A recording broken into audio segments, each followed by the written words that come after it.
বিশ্ব নবী তিনাকে আল্লাহ তাআলা জন্মের আগে এতিম করেছিলেন এবং জন্মের পরেও তিনি এতিম ছিলেন।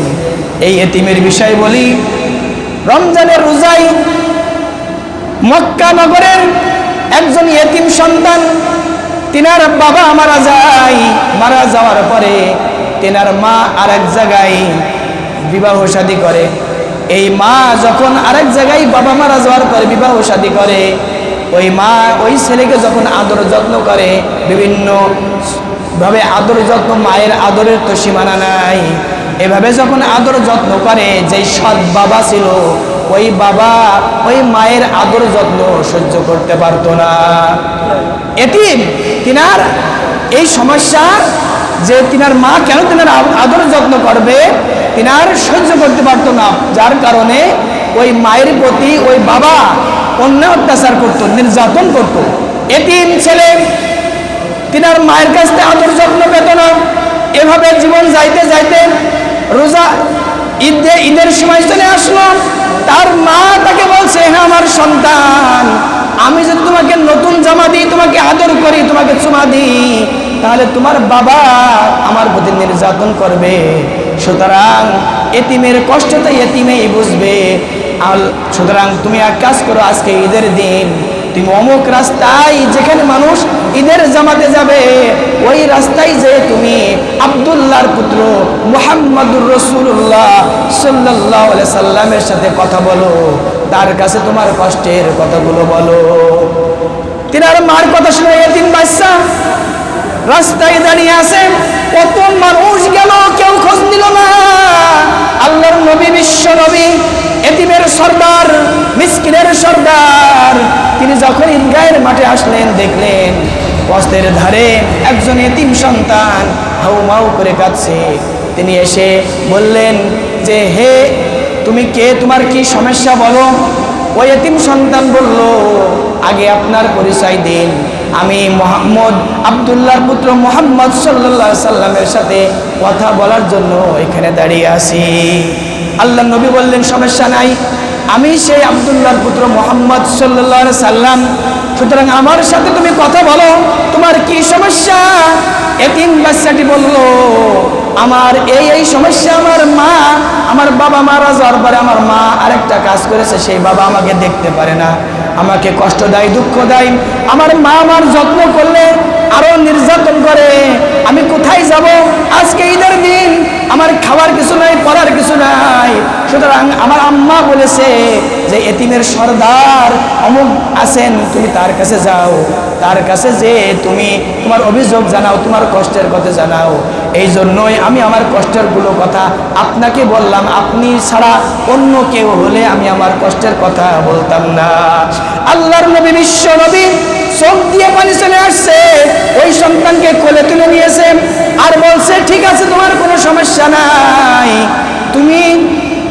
তোমার কাছে আমি বলছি, যদি এই এতিমের সর্দার আমি যদি তোমার বাবা হয়ে যাই, আর আবু বকরের মেয়ে আয়েশা যদি তোমার মা হয়ে যায়, তাহলে তোমার কোনো দুঃখ আছে নাকি?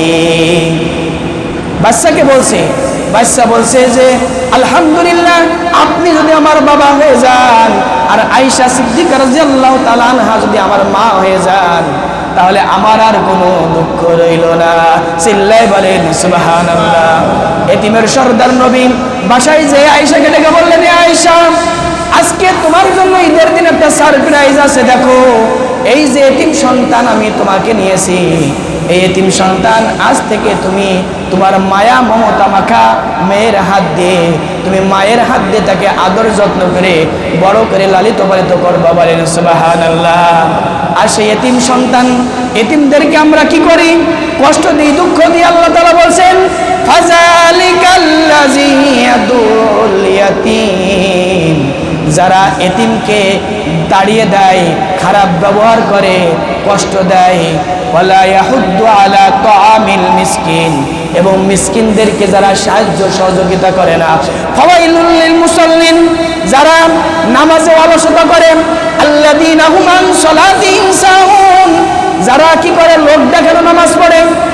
এই সমস্ত মুসল্লি, আল্লাযীনা হুম ইরাউন, এবং যারা নিজের মনে করে যে আমি নামাজ পড়লে অমুকে আমাকে নামাজি বলবে, যারা অহংকার বশত নামাজ পড়ে ওই সমস্ত মুসল্লি এবং যারা এতিমদেরকে গলা ধাক্কা দেয়, তাদের সাথে খারাপ ব্যবহার করে, মিসকিনদেরকে সাহায্য সহযোগিতা করে না, তাদের জন্য আল্লাহ তাআলার পক্ষ থেকে রয়েছে ভয়ঙ্কর শাস্তি, ভয়ঙ্কর আযাব। বলেন নাউজুবিল্লাহ।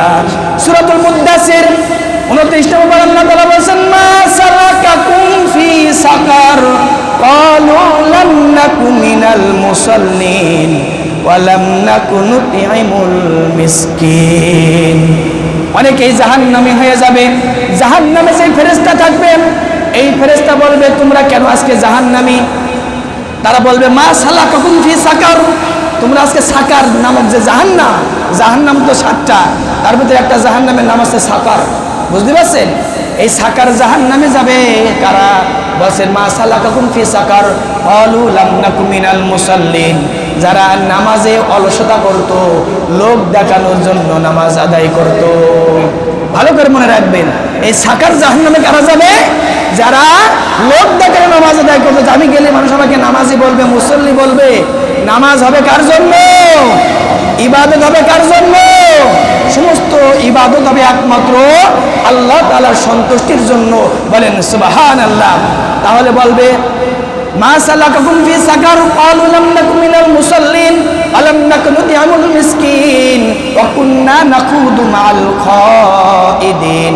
এখানে বলা হচ্ছে যারা লোক দেখানো নামাজ পড়ে এবং যারা মিসকিনদের, এতিমদেরকে সাহায্য করে না, গলা ধাক্কা দেয়, ক্রিটিসাইজ করে, তাদের জন্য এই সাকার জাহান্নাম আল্লাহ তাআলা প্রস্তুত করে রেখেছেন।